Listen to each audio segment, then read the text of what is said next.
It's the time to get down.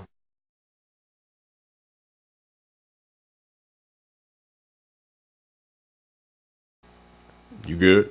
I'm good. All right. You ready to talk about some weed? You know what? Who you talking to?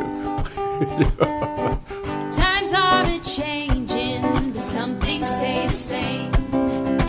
You start each morning with a cup of coffee every day. Maybe hit the snooze, turn on the local news, but nothing good comes from a one-sided point of view. Marijuana for dummies. Come for the info, stay for the reefer. Marijuana for dummies. Come for the info and stay for the reefer. Come for the info. Stay for the reefer. All right, marijuana for dummies. Now, just so you know, when I come outside to get ready for the morning, I kind of bring my little ashtray with my little stuff in here. And usually I'm carrying around one indica and one sativa and occasionally a hybrid. Well, this week, today, I'm smoking Grandma's Cookies, which is supposed to be a variation on Girl Scout cookies. These are hybrids. That means they're combinations of the effects of sativa and indica, and I remind people often that sativa traditionally is thought to have more cerebral effects, mellowing you out, and less physical effects, where you're not pinned to the chair. So that's supposedly the difference. Now, I say supposedly because currently, in terms of medical research, they're not really able to identify the chemical differences. Right. That doesn't mean that there are no chemical differences. It just means they can't identify them. And you need to understand the difference. As a doctor, I know the difference. When they say they can't find shit, that often means they're not looking in the right place. Okay? And they know it. It's you all who interpret it. Oh, that means this means that. No. The issue is marijuana and sativa is they can't find the chemical differences, but marijuana users report differences all the time. And so, therefore, I continue because I too experience that, even though I often differ in what I feel. For example, I made the note that one of the hybrids, okay, sour diesel. Right. It's a hybrid, but they say is sativa dominant. Well, there's other ones that they say are sativa dominant that don't feel that way to me. By that I mean some marijuana, if you get up in the morning and have it with that morning coffee as I do, before I do my stretch, before I do all that stuff, some of it's going to make you want to go back to bed. I don't want that. I got things to do. I just like my mellow moment of contemplation and reflection. Right. And so for that, that's why I tend to use a sativa in the morning. And I've recommended that other folks at least pay attention, even though it may not be accurate, let's at least try to pay attention to the strain information and the relative amounts. Now, as it turns out, when I was in Las Vegas and I bought weed recently, just like 2 months ago, I remarked that the label came with a harvest date and a chemical breakdown analysis on the label. Could you read it? It was teeny tiny print, but I had to get out the little glasses, but I could read it. Right. But it was teeny tiny print, Vic. Remember I said it had a harvest date, the percentage of THC. Right. At least there's some of the known materials that they like to mention, which is still a debate how important that is. Mentioning those in some kind of percentages. While I don't believe in the true accuracy of this, I do believe in making the attempts to measure. And at least it gives you something to work with. Just like if you buy a particular kind of an edible, and it's the same brand all the time, and they have a 25 milligram, a 50, and 100. In a minute, you know the difference between how that edible affects you. It may not carry over to another edible that says 25, 50, 100. May have different effects. But at least for that brand, you may arrive at some level of consistency. I bring this out because part of the issue with marijuana is everybody wants some consistency, and it's going to be very difficult. You know, like any drug, you want to know how much you're getting and the full measured effect. But I'm saying that's going to be almost impossible. So let me ask you a question. The old conversation, which only because of what I've witnessed, because I don't smoke. You don't drink either. He's the designated driver for 20 years. Hey, I know my system. I know what it can tolerate. I know what it can handle. He's the designated driver since disco. So that's wrong, dude. That's wrong. Hey, yeah, designated for something. Hey, look. Usually you get around when you get around your fellowship of people, you usually say, hey, man, you want to try this? It's strong. The words were very big, generic, and that was it. Do you see yourself now saying, when you start to share with somebody, how will you generally talk to them about its potency? Will you? Because usually when you're around a fellowship of people, you're just enjoying the atmosphere, saying, yo, you could like this. So are you going to find yourself saying, let me tell you something about it, or are you just going to be in that moment? Funny. Yeah, Vic. In fact, I've already started doing that because mostly to older people. See, not the younger people. Because the younger people have been smoking this. Right. They know what it's like. So you're doing it for the... Well, particularly the people who used to smoke 20, 30 years ago, who are now rediscovering marijuana. Right. This weed is going to kick your ass. See, that's what I want to hear. It's going to kick your ass. So this is how you should talk. You got to be careful. So, no, wait a minute. You just said it. Mario, you just went from what I was talking about it. You just went from, hey, this shit is strong, to... this is going to kick your ass. The difference in between those two. Sit down first and smoke. Don't smoke standing up. So wait a minute. So for people who are going, I want to try that. Because that usually encourages them, right? Yeah, that's why I want you to have a good time and be safe. That's why we're doing it. Right. And you came up with the miseducation. Right. And because you actually, Vic, you guys is the one who challenged me specifically because I am a physician, aware of the pharmacokinetics, because I did, intensive care, I did the hot shit. So I used drugs in ways that were, the most current, hot, trending. Right. I went through all of that in terms of critical care use in children. Right. So all of that background leads me to have a certain opinions about marijuana, which I need for both my back, my own mental stability, which it helps me with being calm and less all day anxious because I'm a type A freak. Yeah. It helps with all that. But I want you to learn with me as we attempt to understand this evolving marijuana industry, because you guys, it is evolving. That's why I want you to be, and we're resisting miseducation. So we want to learn, recognize that as we learn, just like doctors, you may have to go back and unlearn some things. In other words, we may learn some things and later find out they're not true. Yep. That's just the world, okay? Get over it, all right? But let's move forward and learn in the meantime so that you can be an educated consumer. I don't want you to hurt yourself.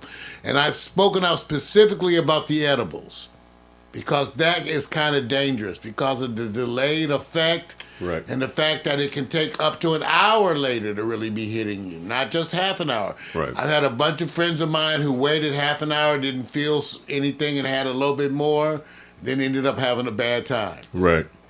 Me too. I feel you. You got to give it like an hour, really, to have full effect. Okay, because it causes these kind of things. So, yeah, safety's an issue.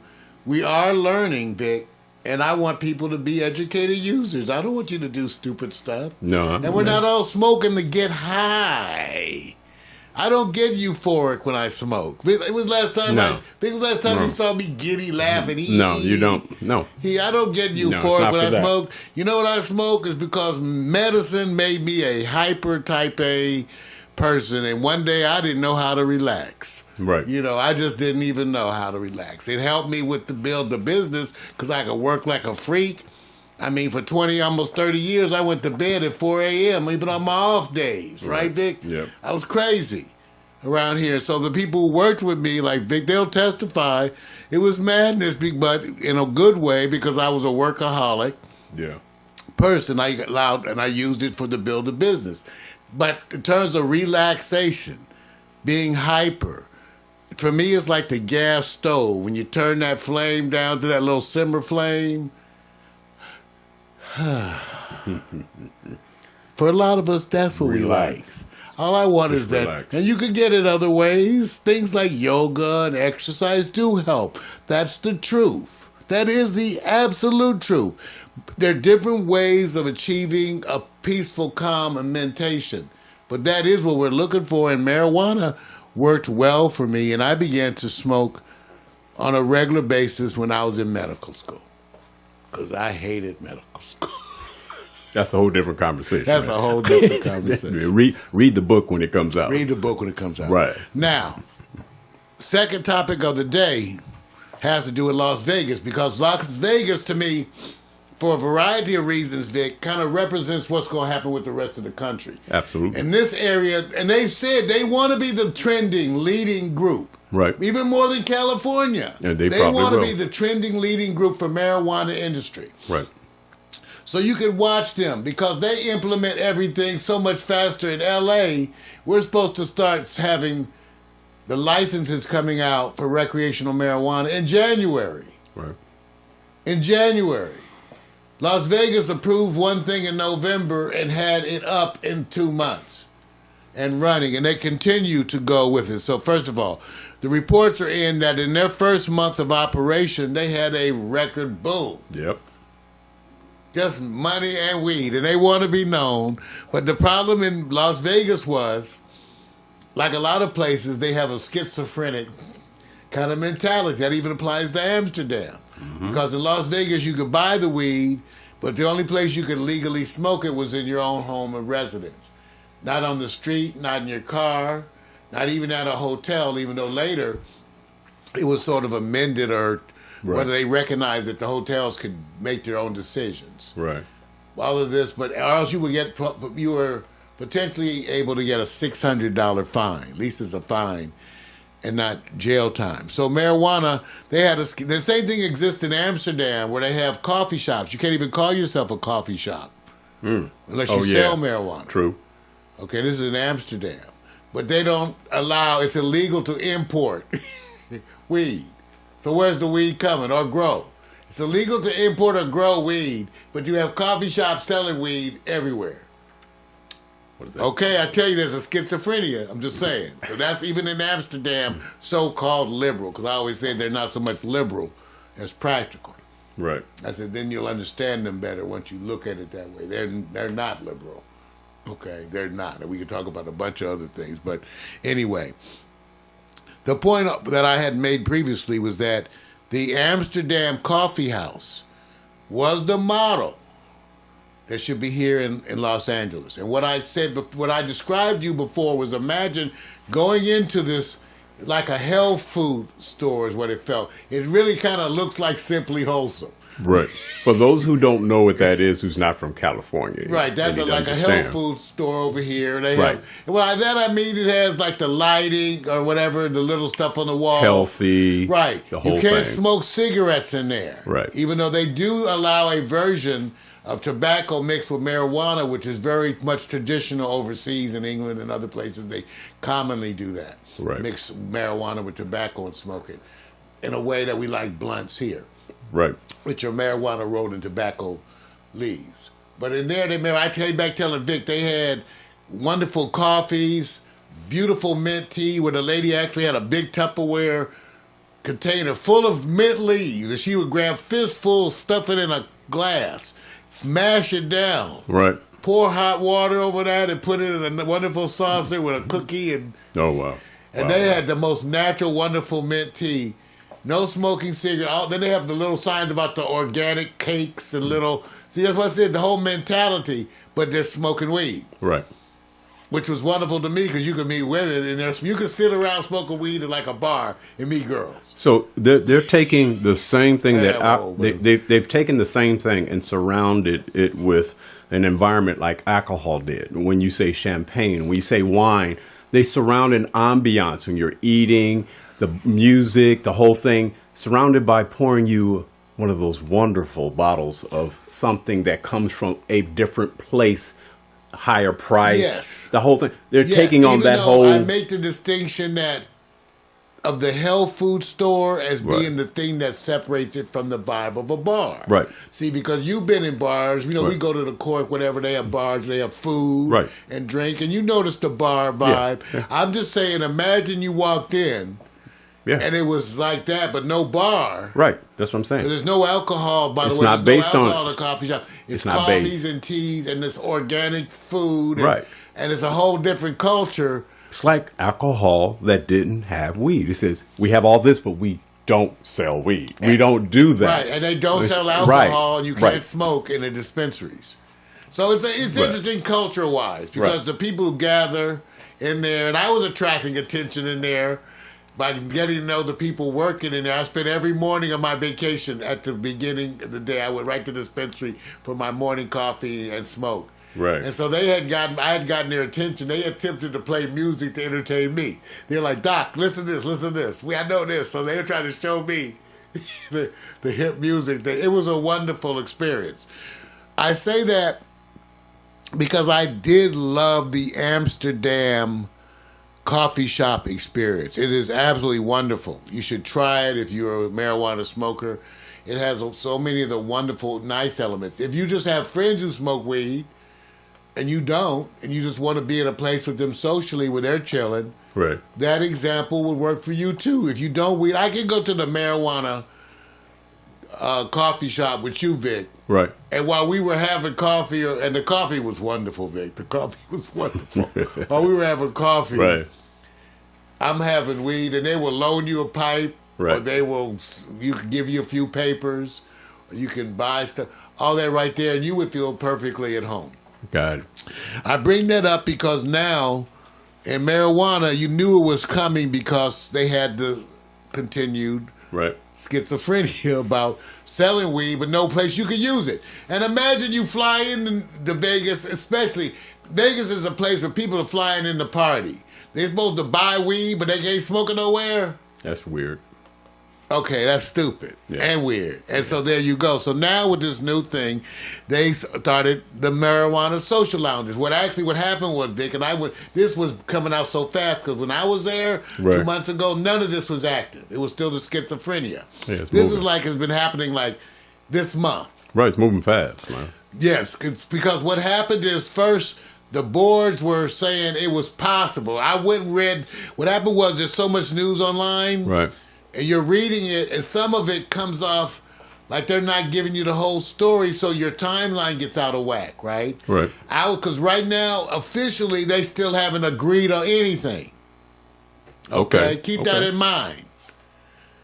But it went into operation. Now, why did they go into operation? Because the powers that be said they were undecided. Like, first they said this: we don't know if marijuana lounges are illegal. We're not sure. Right. It could be they're legal. Right. And we're going to go look at it. When they said that, they started gearing up. Because in 2 weeks, they were rolling. Already. Miko said that when you walk around it now, they have the lounges set up, and they have women enticing you to come in. Right. Come on in. Because the issue is that Vegas still wants to be a family place, and nobody... Well, not that nobody. A bunch of us, including me, I don't want people walking off through the casino smoking weed. Now, I also don't want you walking down the street smoking weed. But I don't want you walking down the street with a beer either. But maybe I'm too old. You're too old. But that's the whole thing. Yeah. So now they just made it legal to have these... Well, no. It's still not legal, but it's not illegal. And it's so not illegal Right. that the people with money are doing it. In other words, they already got their attorney saying, hey, ain't said it's legal yet, but everybody's already agreed to look the other way. So they looking the other way. Because now that they have it in the casinos Right. already, and if you go online, they're listing 1 or 2 places only Right. where they have the full assortment of edibles, weed, you can smoke, sit around and drink. The folks that are active in marijuana in Las Vegas has said, and I quote, we want to become Amsterdam on steroids. So look for this. So right now, all you can get legally right now is go take a look. For example, and I listed a couple quotes because these are all things I was looking at. that the issue of marijuana social lounges, people were saying, well, can we? Nevada considers, then Nevada undecided if they're legal. Right. And then it says Nevada's local governments have okay to license. Not that they have. Right. And then the Nevada's Legislative Council says marijuana lounges are already legal. See, Okay. because different bodies say, well, according to us, when we look at the law, it's already legal. Right. That's why I want you to understand the schizophrenia involved. But at least it looks like right now, according to Miko said, she was walking through the casino and she saw the lounges in operation. And I went online and there's reports online. The operations. And they're calling them marijuana consumption lounges. Oh, that's a nice little safe name. Now, let me just ask this and going out of this, I guess. Has Vegas ever been considered for family?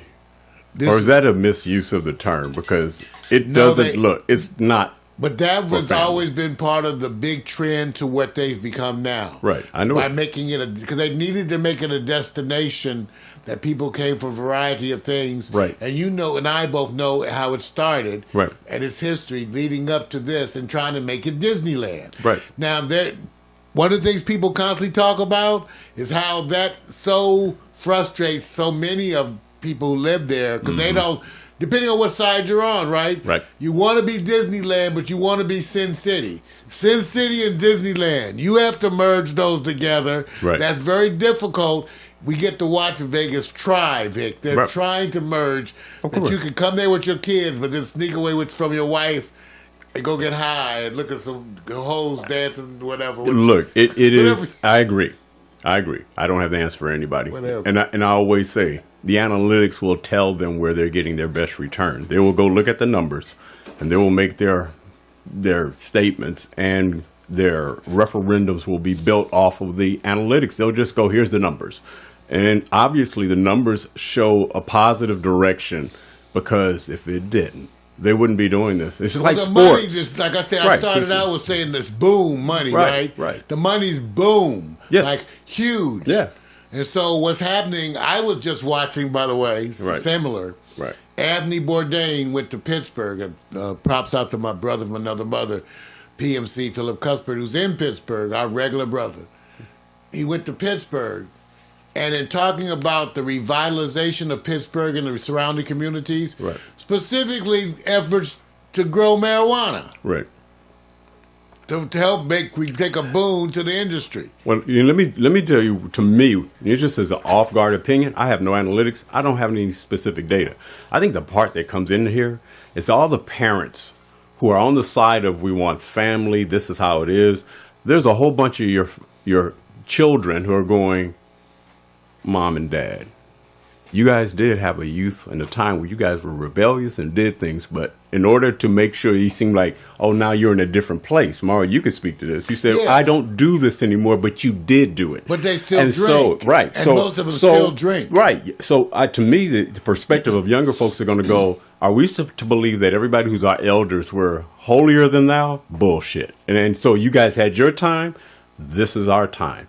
And don't try to correlate what things were different back then. No, they weren't. They were more abusive in the sense of the indulgence.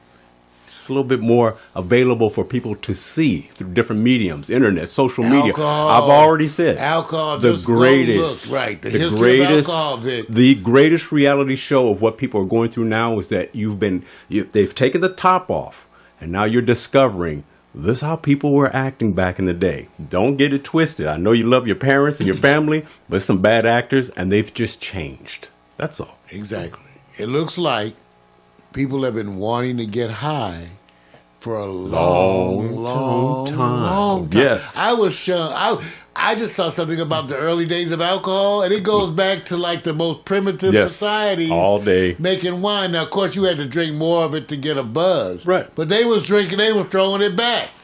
Like They I were said, using alcohol because everybody's been wanting to get high. it just appears. It just appears it's a whole bunch going on because the medium now is that you're available to digest information. You're not dependent on publications, your local newspaper, what they want to tell you. It is somewhat where people are getting this, especially for those old and traditional who are not involved in what they call the digest of all this information. I say it's not worse. It's just that you're just more available to the feed of information. It's always been this bad. It's not worse. We're killing each other less and abusing each other less and respecting each other more. It ain't worse. Right. It ain't worse. That's marijuana for dummies, y'all. Yeah. Times are a-changing, but some things stay the same. You start each morning with a cup of coffee every day.